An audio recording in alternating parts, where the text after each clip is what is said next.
Thank you, Skipper.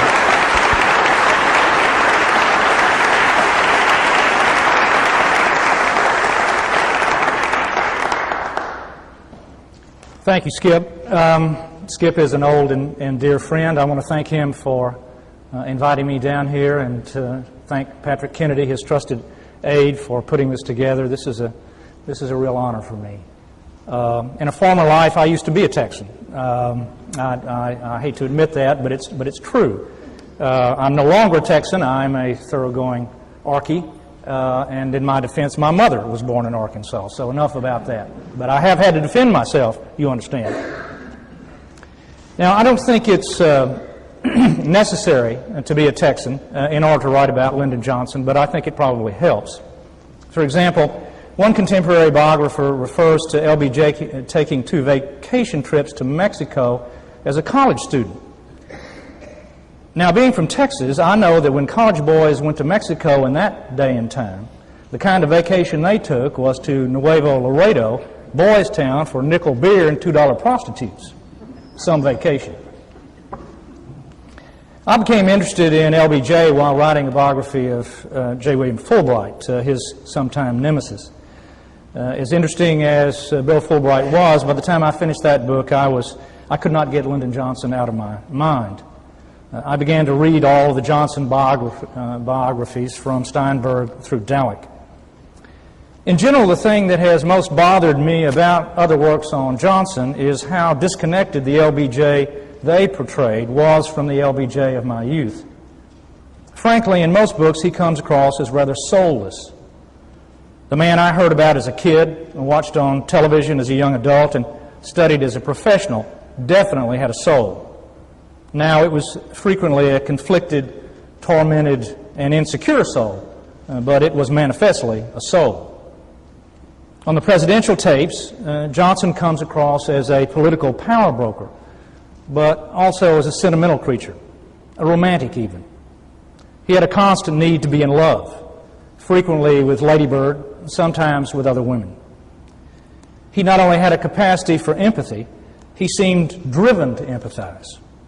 That trait was the source of great achievement, but also great personal torment. Johnson was certainly an opportunist. What successful politician is not? The common rap on him, though, is that he was nothing but an opportunist. Many journalists and public intellectuals certainly thought of him that way at the time. In truth, Johnson was an idealist with a well-defined political philosophy.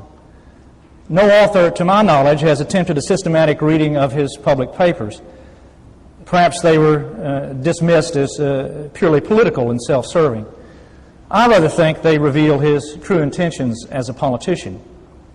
Johnson carefully edited his hundreds of speeches. Probably 30% of their content was ad lib, thus authentic, immediate. When he spoke publicly, Johnson always had a calculated political purpose, but he also offered his greatest hopes, his dreams for America, and the means for realizing them. Johnson was a classic New Deal liberal trying to adapt liberalism to a post-New Deal world. He agreed with John Kenneth Galbraith that the economic and class conflict of the 1930s had been rendered irrelevant, at least for white Americans, by the prosperity of the 1950s. A new liberalism should emphasize civil rights for minorities and a better quality of life for all members of society, improved education, a cleaner environment, universal health care. Johnson's Great Society was an attempt to persuade, even bribe the middle class through things like Medicare and the Higher Education Act into granting African Americans equality under the law and providing the hardcore poor with the tools and incentives to pull themselves up by their bootstraps. Fundamental to this new liberalism was a deep and passionate commitment to pluralist democracy. Like his Uncle George Johnson, Lyndon was a fan of Andrew Jackson. He told Roy Wilkins after passage of the 1965 Voting Rights Act, "I will go to any meeting, I will issue any proclamation, I will go to Cleveland, I will go to Huntsville, I will go to Birmingham or Little Rock. And let's just say every person in this state vote. I don't care if you're Mexican, American, Negro, Baptist, Catholic, Jew, just vote. Questions of race and religion would then disappear. With every person voting his best interest, social justice would inevitably follow, he said, and it would be based on democracy.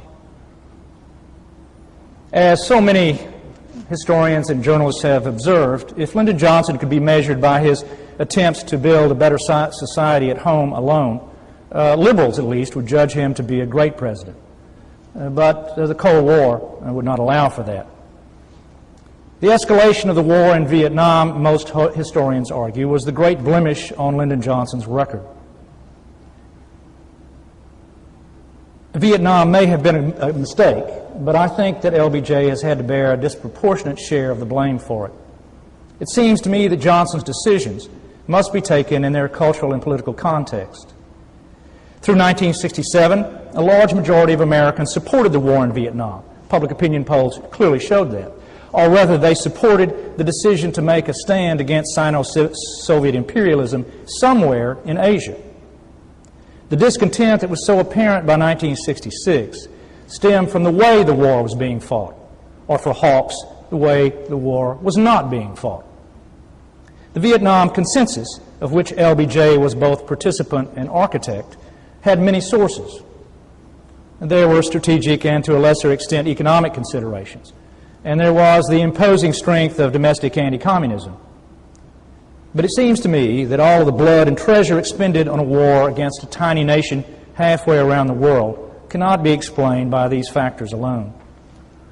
I submit that the same idealism, the same Judeo-Christian ethic that Johnson and Martin Luther King evoked so effectively in selling white America on the Second Reconstruction, also underpinned the Vietnam Consensus. The nation had undergone a religious revival of unprecedented proportions during the 20 years following World War II. All religious denominations grew rapidly. The number of Catholics alone in this country had increased from 26 to 46 million. Johnson and other supporters of the war argued that it was no less immoral to abandon the brown and yellow peoples of the world to the scourge of international communism than to leave Southern blacks to the tender mercies of white segregationists. Civil rights leaders initially bought into this assumption, but by 1967, Dr. King had become disenchanted with the war and began to deny the connection between domestic reform and the anti-communist struggle in Southeast Asia. Johnson and other liberals, however, stayed firm. The Judeo-Christian commitment to the war in Southeast Asia eventually ebbed, not only because of the frustrations of fighting a limited war in a remote jungle halfway around the world, but also because of the backlash that swept the nation in the wake of the urban rioting of the late 1960s and the black power ideology that accompanied it. In this sense, Watts and Detroit were as significant to the anti-war movement as Tet. As Americans lost faith that the government could deliver on the moral commitments of the civil rights movement, the Great Society, and the war, the base of Johnson's foreign and domestic political ideology began to erode. As the presidential tape recordings indicate, Johnson agonized over the war. It was his opinion when he took office that he had inherited a clear commitment to South Vietnam from his predecessor, from Jack Kennedy. He was an accidental president. It was his duty to live up to that commitment. This was one of the reasons, the primary reason, he kept on Robert McNamara, McGeorge Bundy, Dean Rusk, and the rest of the Kennedy foreign policy team. Nevertheless, Johnson had deep misgivings. As vice president, he had been strongly opposed to the coup that brought down Ngo Dinh Diem. Like Richard Russell, he understood that the United States, with little formal imperial background, would not have the patience to fight a protracted, inconclusive war in Southeast Asia. Yet Kennedy had made the commitment. The nation had made the commitment. There was no turning back. Then there was a Great Society to consider. Johnson in 1964-65 was carefully building a coalition that included Northern liberals, Republican moderates, and selected Southerners that would push his ambitious reform agenda through Congress. He was asking Russell and other Southerners to acquiesce in, if not vote for, the civil rights bills. Their constituents were not only segregationists, but rabid anti-communists. If LBJ had agreed to the neutralization of Vietnam, his fragile legislative coalition would have crumbled, and there would have been no second Reconstruction. The situation in Vietnam seemed to call for a quick, decisive victory before war weariness set in at home. But Communist China was committed to the North Vietnamese and the National Liberation Front, and the Soviet Union was still tied militarily to China by treaty. An invasion of the North or bombing of Chinese supply lines, which is what the Hawks wanted, could well have touched off World War III. Nevertheless, by the fall of 1967, Lyndon Johnson had decided to get out of Vietnam. He had decided to withdraw all American personnel, to agree to comprehensive elections in the South that would be open to all, including communists. What he could not tolerate was a conventional North Vietnamese invasion of the South and the takeover of the country by brute force. If the United States were to stand idly by and let that happen, the whole containment regime, so carefully built since World War II, could well disintegrate. But overrun the South by force was what Hanoi intended to do. Ho Chi Minh and his lieutenants had the Northerners' contempt for the South Vietnamese. They weren't interested in a merger, but rather were set on Anschluss, absorption. And so Johnson left office in 1969 with the war still raging, more remembered for his public certainty about the conflict in Vietnam than his private doubts. What other biographers missed in understanding Johnson's approach to Vietnam, civil rights, and the Great Society, it seems to me, stems in part from their oversimplification or their neglect of Johnson's family life and early environment. While his mother and father famously waged cultural war against each other, his mother was a teetotaling Baptist and his father a drinker and a rounder, they were at the same time committed to each other, joined together by commitment to the social gospel and to public service. And they passed that commitment on to their eldest son in spades. Rebecca Johnson did not give love unconditionally. She gave love very conditionally. And that condition was that Lyndon Johnson live up to her ideals. The Hill Country was poor by many material standards, but hardly a cultural wasteland. The Germans who settled there had a deep commitment to education, including the arts. As I like to point out to some of my Eastern friends, San Antonio was a thriving community well before the Indians sold Manhattan to the Europeans. Until the bottom fell out of the cotton market following World War I, the Johnsons of Johnson City lived the life of rural aristocrats. As journalist John Chancellor observed, LBJ did not resent the fact that the Kennedys, Bundys, and McNamaras were of the aristocracy, and he was not. He resented the fact that they did not or refused to recognize that he was one of them. The image of LBJ as a frontiersman, a cowboy with a simple Alamo mentality, is largely fictional. I would suggest on one level that it was a caricature Johnson encouraged more for political reasons than by personal inclination or taste. During the 1930s and 1940s, in fact, he sported the dress and adopted a lifestyle more akin to a Wall Street banker than a cowhand. It was Jimmy Allred, the Texas governor, that persuaded him to trade in his Dick Tracy fedora for a Stetson in the 1941 senatorial campaign. Early pictures of Senator Johnson at the ranch show him not in cowboy outfit, but in a snap-brim cap and tweed jacket driving an MG. He became enamored of horses and cattle and the life of a gentleman rancher rather deliberately. His westernness was as much a pitch to the John Wayne cultural preferences of America in the 1950s and 60s as a true manifestation of who LBJ really was.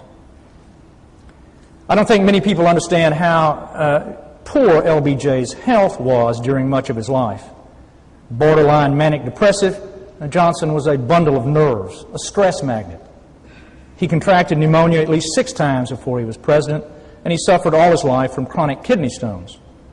Now, there was the massive heart attack in 1955, and I suspect he contracted malaria in the South Pacific during World War II. On top of this were his intermittent self-destructive attempts to eat and drink himself to death. No wonder he was moody. One of the great mysteries of Lyndon Johnson was his terrible relationship with the press. He could not bring himself to believe that there were truly disinterested observers of public affairs who did not have an ideological axe to grind or a vested interest to represent.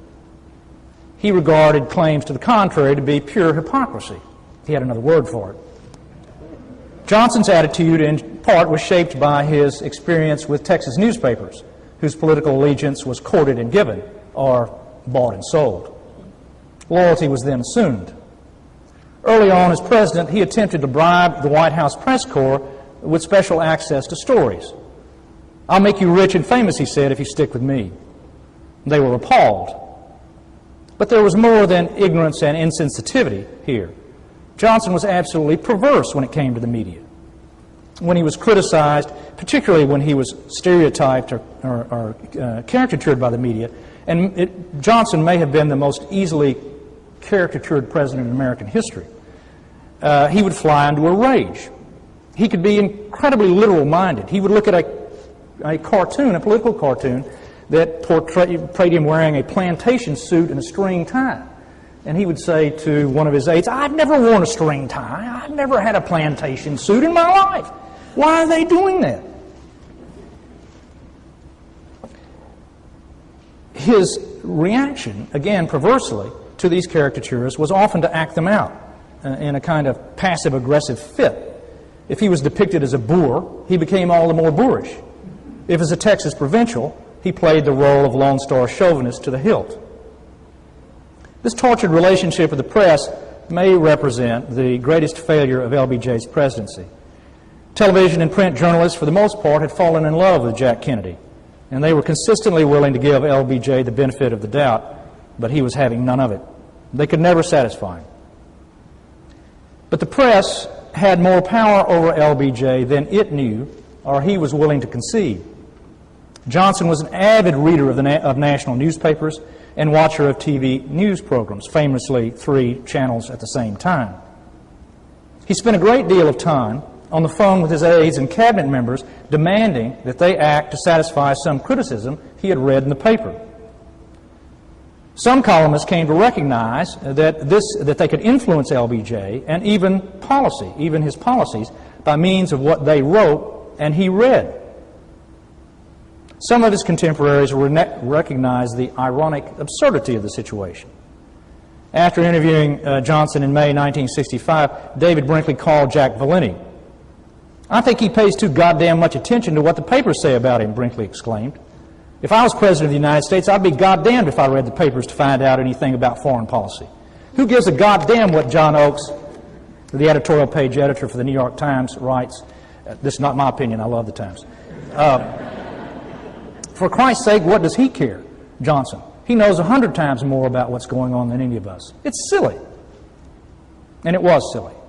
And it had as much to do with Johnson's failure as anything having to do with Vietnam or civil rights. Johnson's commitment to civil rights was certainly genuine. It had overtones of paternalism at times, but it was still genuine. It, in part, came from his upbringing. In matters of race, Rebecca Johnson, his mother, was suspect, but not his father, not Sam Ely. There's that famous Thanksgiving Day scene when Johnson was an adolescent. Rebecca had sterling silver and liked to, as we say, put on the dog. As they were sitting down for dinner, a poor Mexican tenants of Mr. Johnson showed up with a gift. And Sam invited them all into dinner. And as Lyndon recalled, they had a hell of a time. But Rebecca left the table in tears and hid in her room. That scene, I think, is quite telling. Johnson tended on these matters to side solidly with his father. And there's that Texas tendency to give everyone a chance, regardless of race, color, or gender, and to reward achievement and to punish failure. But Johnson was a bleeding heart, a classic bleeding heart. He once confided to Hubert Humphrey during the Vietnam War that he was too soft-hearted to be an effective commander-in-chief. Johnson began to view civil rights as a moral issue during the 1950s, and between 1957 and 1962 began to view it as an issue whose time had finally come politically. He used his friendship with Richard Russell and other segregationists and his Confederate birthright to persuade segregationists in Congress, if not to vote for various civil rights acts, at least not to obstruct them. In many instances, he was able to persuade Southern segregationists to vote to support anti-poverty programs, which were also civil rights measures in themselves. Johnson knew that by championing the Second Reconstruction, he was most certainly delivering up the South to the Republican Party. But he believed that the long-term welfare of Southerners, both black and white, eclipsed partisan considerations. He empathized indeed with white Southerners as well as black. He saw himself just as much the redeemer of the white South, if not more, than the black. If the region did not abandon Jim Crow, it would be forever relegated to the political and economic backwater of the nation. During the anti-war activities of civil rights leaders, during the urban rioting and the rise of the Black Power movement, LBJ became angry, sometimes bitter, railing against militants as irresponsible and ungrateful. But when push came to shove, he stuck by his civil rights ideals, managing in 1968 with great difficulty to get a fair housing bill through Congress. Now, the 64 and 65 Civil Rights Acts have gotten a lot of attention, deservedly so. But what he did in 1968 was remarkable. Compared to the housing issue, where blacks and whites could live cheek by jowl, equal accommodations and voting rights were relatively non-controversial. And this measure was passed in 1968 in the midst of continued urban rioting, violent anti-war protests, and black militants' calls for racial war. Presidents vary greatly when it comes to promoting the interests of their respective parties. As Senate Majority Leader, Johnson was strikingly nonpartisan because he had to be, and as President because he chose to be. So great was Dwight Eisenhower's popularity when Johnson was Majority Leader that he recognized it would have been suicidal for the Democrats to have taken him on head-on. To the discomfort of liberals in his own party, Johnson frequently took the Eisenhower administration's side, portraying himself and the Democrats as protectors of Ike against the reactionary right wing of his own party.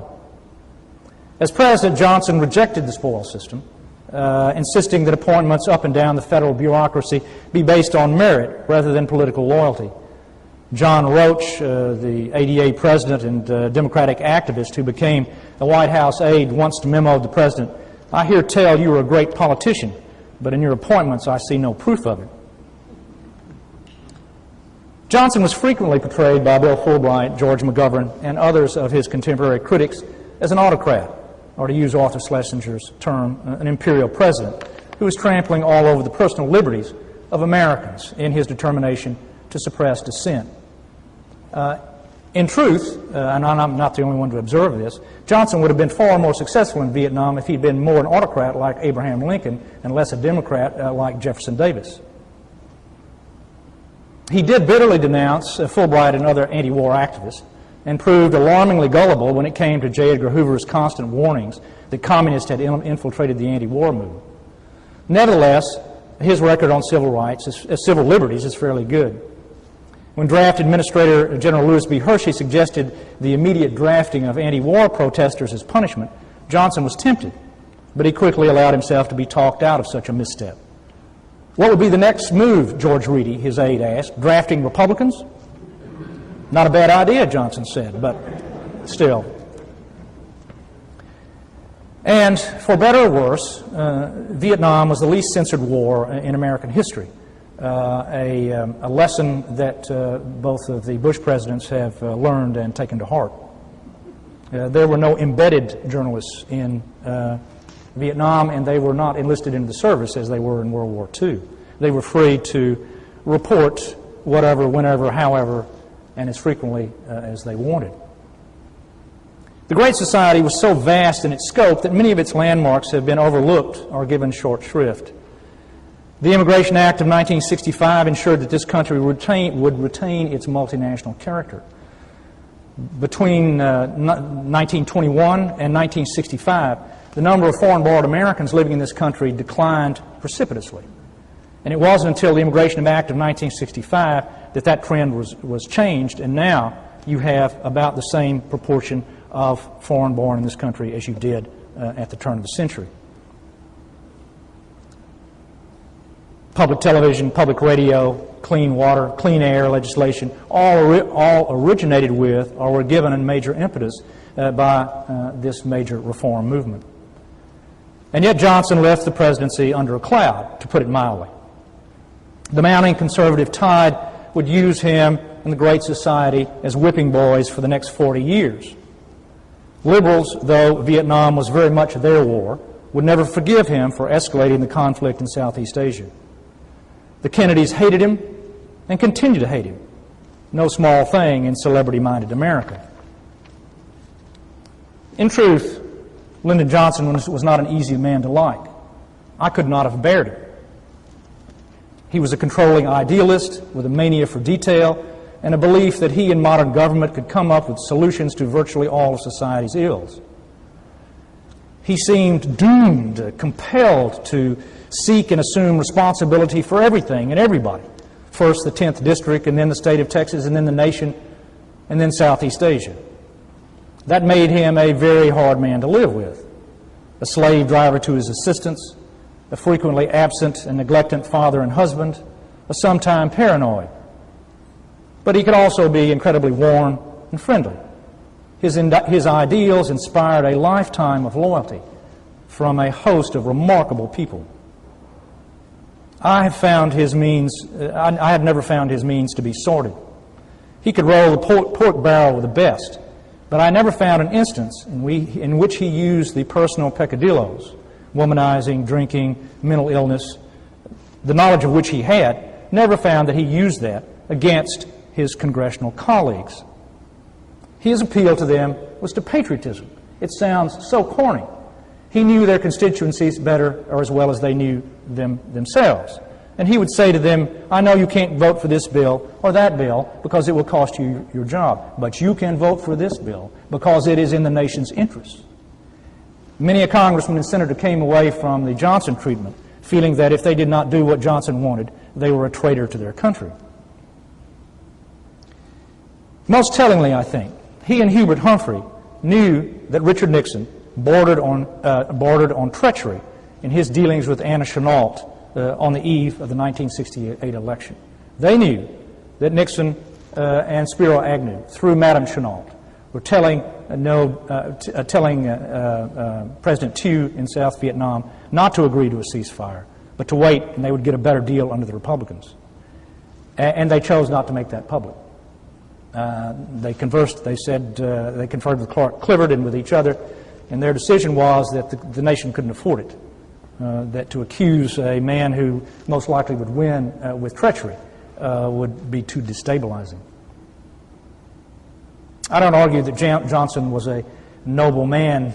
In many ways, he was a repulsive man. But in large matters, it seemed like these. It seemed that his better instincts came to the fore. It wasn't so much that his means were sordid as it was that the tasks that Johnson set for himself were probably beyond the capabilities of any mortal. I closed the book with a tribute from the distinguished black intellectual Ralph Ellison. Spurned by conservatives and cosmopolitan liberals, LBJ, Ellison predicted, would have to settle for being recognized as the greatest American president for the poor and for the Negroes. But that, as Ellison said it, as I see it, is a very great honor indeed. Thank you very much.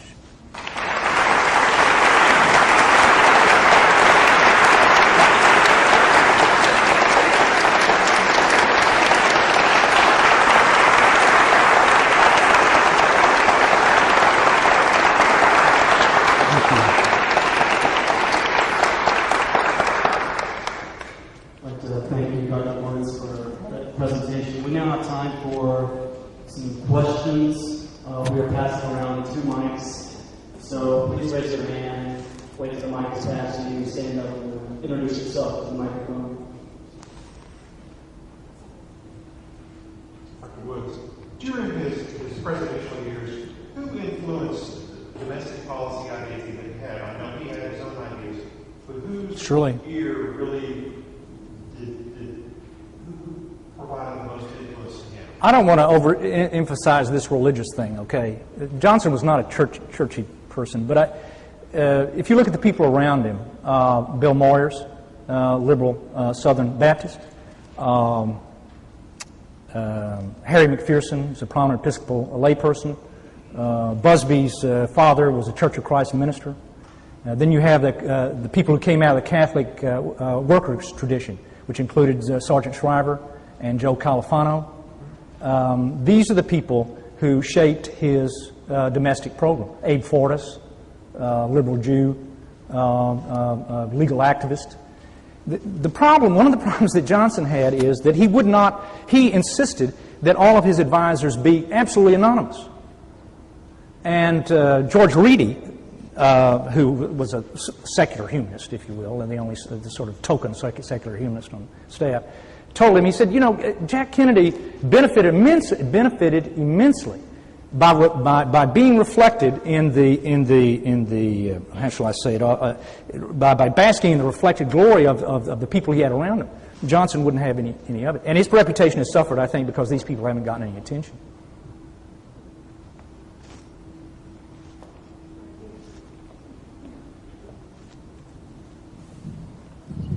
Professor Woods, I'm interested in your reference to President Johnson as borderline manic. Can you talk about how you arrived at that? Okay, I would never. My sister's a clinical psychologist, and she would have never allowed me to use that term if I didn't have some justification for it. That came from his personal physician, Willis Hurst, who said, I don't know whether he was or not. Certainly, Hurst loved Johnson.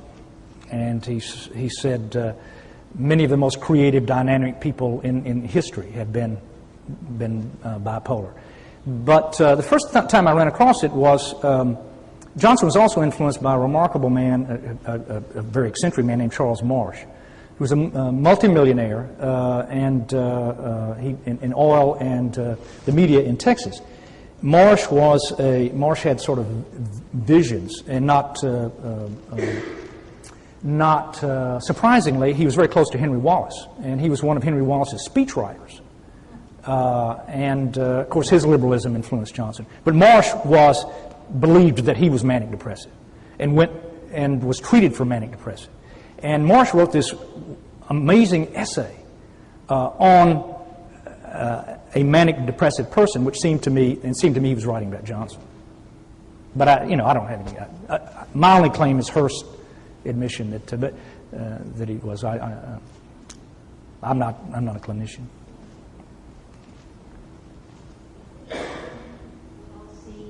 Lyndon Johnson as liberal, definitely. But would you comment on his unusual relationship with J. Edgar Hoover? Sure.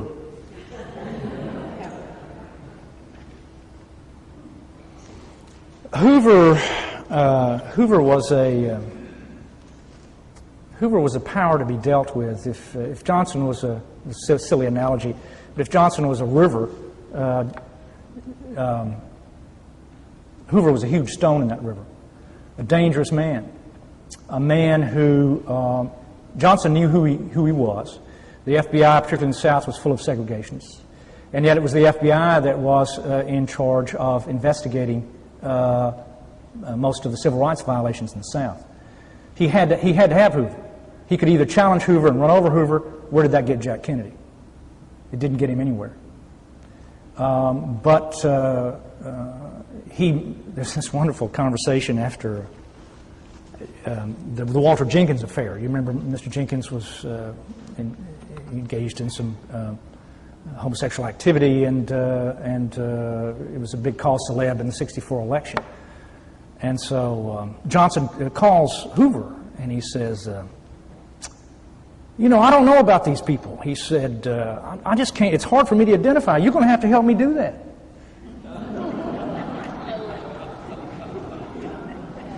Another time he called Hoover and said, Edgar, is my phone tapped?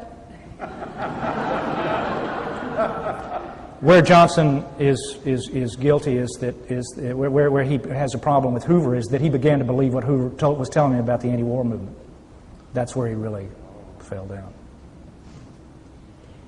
You mentioned the animosity between Johnson and the Kennedys. He put Sergeant Shriver in charge of the Office of Economic Opportunity, really the flagship of the Great Society.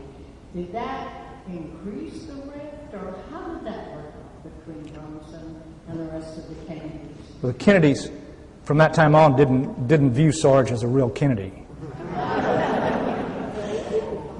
And he kept, they didn't. But, it's very interesting because Johnson knew that there were traitors in his midst. He knew that. And he could be very self-pitying, very off-putting trait in him, but he could be very self-pitying. But he said, I became president, and I had no time. All presidents who are elected have from November until January to vet cabinet members to develop their program. Not me. I had to work with the people who detested me, who resented me as a usurper, and I had no choice. And he knew that he trusted Robert McNamara in a sense because McNamara was upfront about his loyalty to the Kennedys. Others who were not upfront about it, had to go. But for any president, that would have been a real problem, I think. As a segue into that, I understood that he vetted Hubert Humphrey very vigorously before he became. He tortured him. He said he vetted Hubert Humphrey very vigorously before he selected it, and I said he tortured him. He was so mean to Hubert Humphrey, just mean. But Humphrey drove him crazy. Now, any of the positive views that you attribute to Johnson? I'm sorry? I say, but Hubert Humphrey held so many of the... Oh, the values of this. Their public values. Their values were exactly the same. No, it was personally Humphrey. I mean, Johnson was a bully to people who would allow him to bully them, and Hubert would allow that. But Hubert wrestled with his ambition. He tried not to be ambitious, but then he would be ambitious, and he would leak something into. Johnson called it the Minnesota running mouth disease. And so, but in the end, he very much wanted Hubert Humphrey to be president. Yes, sir. My name is Octavius, and my question is, from your research and study of Johnson, what would you conclude his idea of the Great Society to be?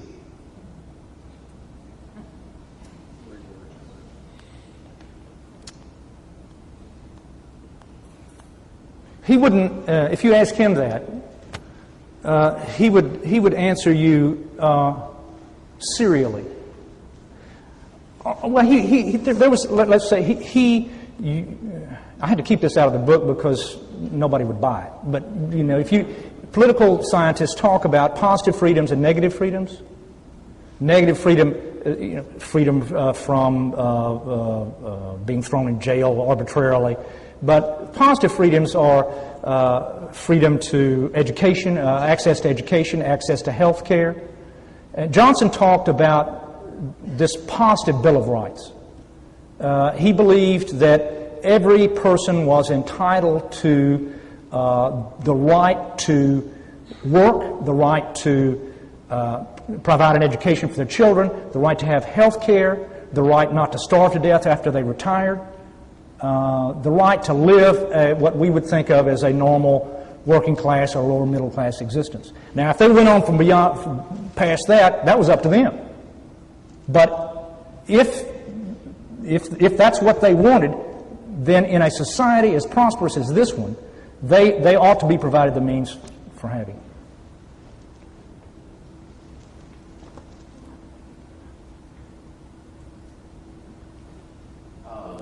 One of John Kennedy's finest hours was the Cuban Missile Crisis, and Johnson was conspicuously missing from being part of ExCom, the executive committee, and working on that. Was there a reason for that, or did he hold the Kennedys to blame for being left out of that, or what? All of those things are true. They left him out. All of the above. They deliberately excluded him. They didn't want his advice. And he resented the hell out of it at the time and later. The problem that the Kennedys are, and he had a very different relationship with Jack than he did with Bobby. Although Jack detested him as well, had contempt for him as well. But he respected Jack. And Johnson had this idea about the presidency. You know, he had this sort of naive reverence for the office and who was in it. And Jack Kennedy was president of the United States. And it was his duty as a loyal American, not only as vice president, but to support him. And Kennedy may have excluded him, but he wasn't duplicitous with him. And so Johnson could stand there. But where the Kennedys are to blame are not excluding Johnson on foreign policy matters, but not using him to get the new frontier through Congress. Unbelievable. The Kenny O'Donnell, the hero of the TV series that Costner played him. Well, in his oral history, Kenny O'Donnell says that Lyndon Johnson is the worst politician that America's ever produced. Yes, ma'am. Several times you made mention of the presidential tapes, and it's my understanding that Johnson did not want a lot of those released until many, many years after his death, and that for several different reasons the tapes were transcribed and tagged. A lot of them have been accessible. Did you have access to those, and if so, how important were those, was that early release of that information to your book, and what would you say as a historian as far as being given early access to those kinds of materials? Okay, that's a lot. Let's see. Let's go back to. He did not want the tapes released while he was president, and after the fact, they were concerned about. These people were taped without their knowledge. Although, if you listen to them, I don't see how they could not have known. There's this fumbling and clicking going on, and so forth. And frankly, they wouldn't have cared. Those discussions are fabulous, or fantastic, or they're a biographer's dream. I didn't have privileged access. Michael Beschloss got privileged access. He just didn't write a biography. This biography is the first biography to be based on the tapes. And you can imagine, as a source, you sit around dreaming about these things. You know, it's not only the information that's contained. Johnson was incapable of hiding his feelings about things and his attitudes. He vented all this. So you could, in any conversation, there's 10,000 hours. You can tell whether he was angry, whether he trusted the person, whether he disliked a person, whether he was manipulating a person, how he felt. He was not at all good at concealing that either. Whether he had indigestion, whether he was,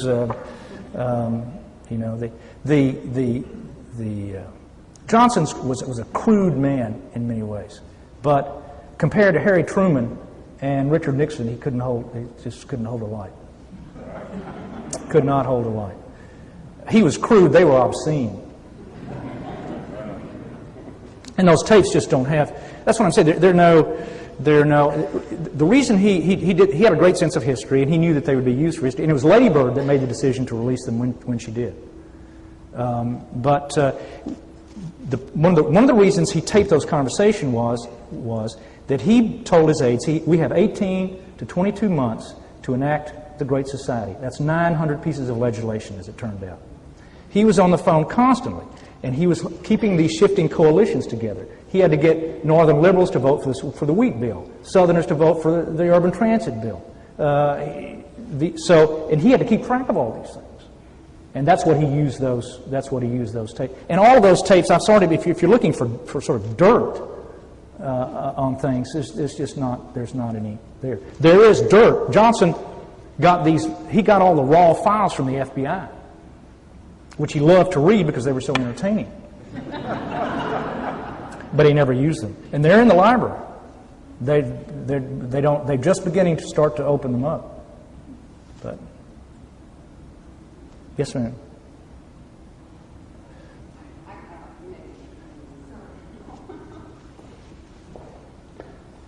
In any event, we had LJ was a Texan.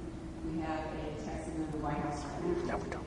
They both have an unpopular war under their watch. And depending on who you talk to, I guess they are both going to be ranked as not the best presidents to ever have. I'm just wondering if I know you haven't studied Bush's administration, but I was just wondering if you might venture some comments on some some stark similarities possibly, just because they're both from Texas. Mr. Bush is from Connecticut.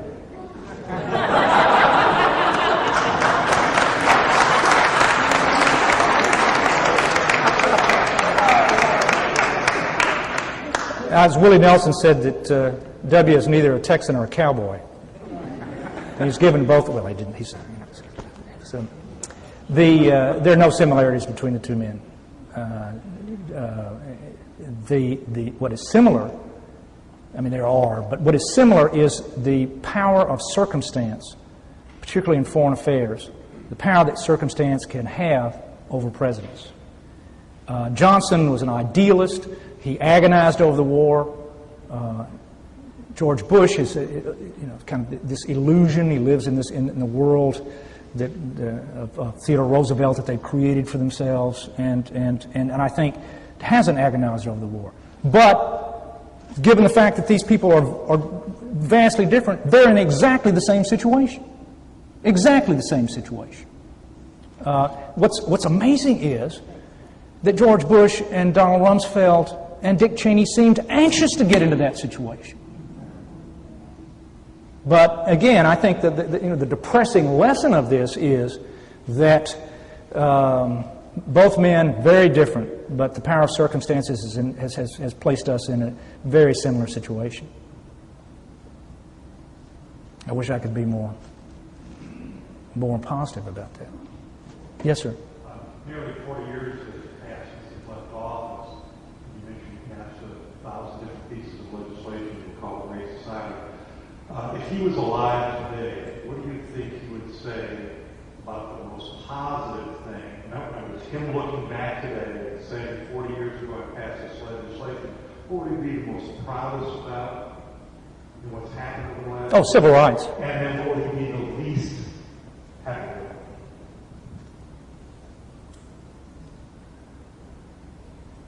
Civil rights. Yeah.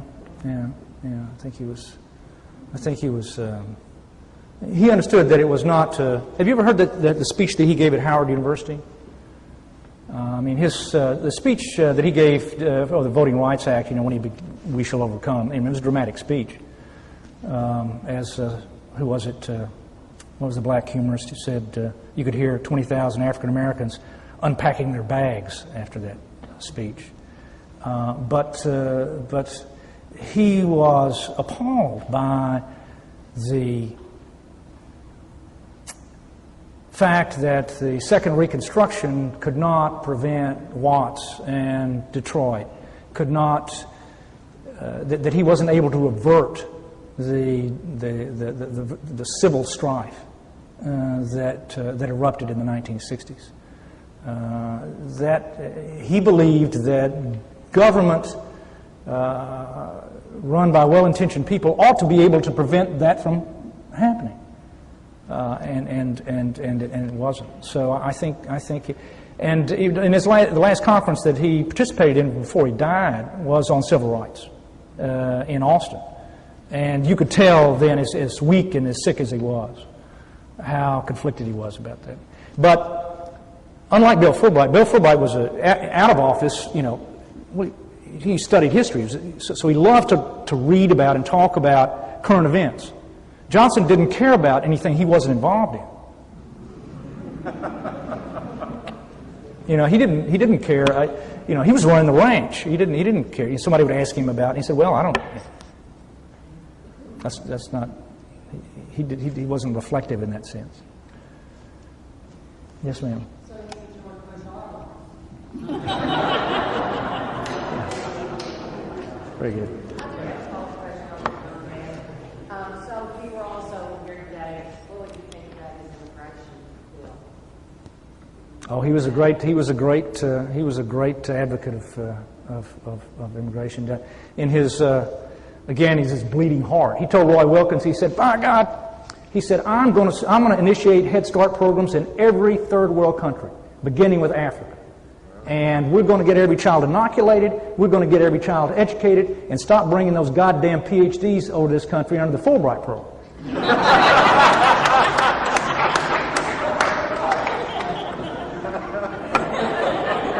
which certainly stepped on my toes. But, yes, ma'am. How do you think he was fair in a 24-hour news cycle?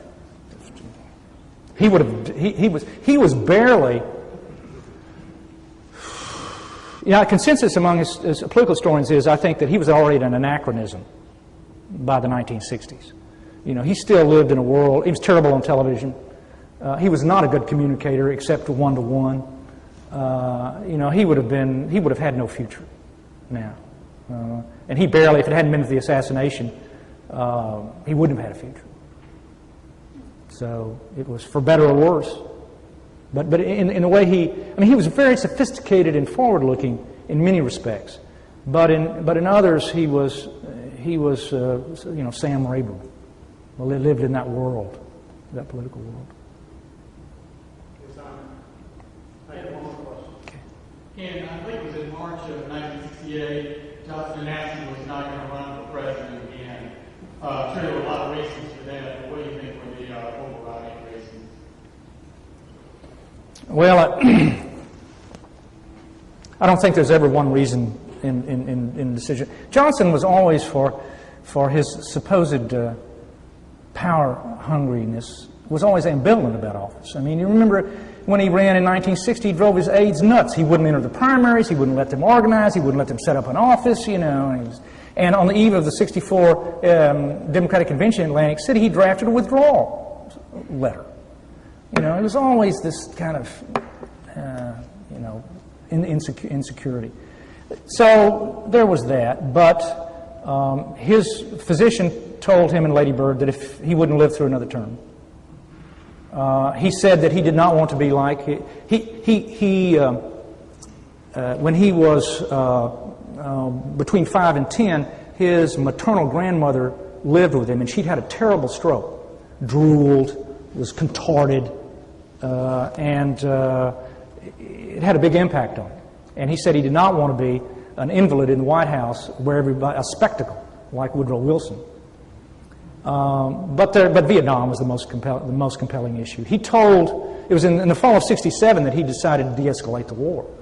And the first person outside his family that he told he wasn't going to run was William Westmore, who came in October to report to the nation. And he thought that, so the standard interpretation, I think, probably is the most compelling, that he thought that he had become so personally divisive.